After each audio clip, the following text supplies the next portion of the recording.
Well, as Melanie said, some people think toll roads might ease congestion and shorten commutes. In fact, here's one more nugget from our poll. If you ask drivers in our 3 largest cities, 3/4 of them would pay a toll for a new bridge or road.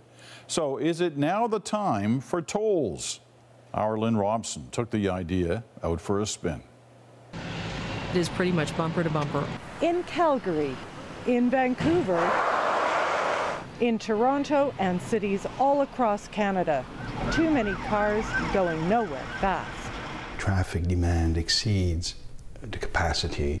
Engineer Ottavio Galella spent the last 20 years designing roads and ramps, trying to improve traffic flow, trying to accommodate more and more cars.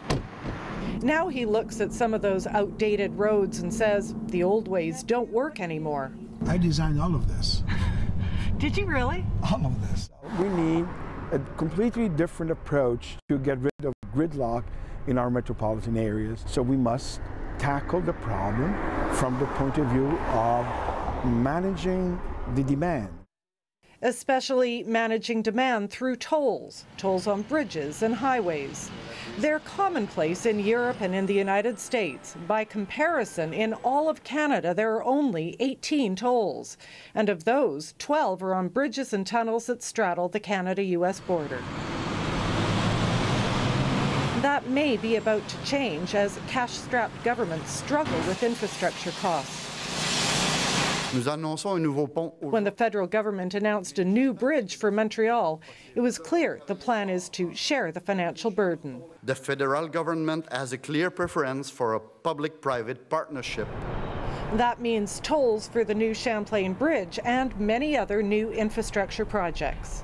As for who will pay those tolls, this economist says those who drive the most, commuters from the suburbs. What happens when people move to the distant suburbs, they're avoiding the tax base or the tax rates, which are usually higher in the big metropolitan areas, and then it's reasonable they should pay some part of the cost of actually getting there. Increasing the cost of commuting certainly won't sit well with everyone. It's ridiculous, she says. I already pay enough taxes. On the other hand, there's Danny Potente, a daily user of Canada's newest toll bridge connecting Laval to Montreal. It's a short trip, just 1.2 kilometers, and it costs between $1.80 and $2.40 each way. So Potente will spend about $1,200 on toll fees this year, and he'll do it with a smile. Absolutely.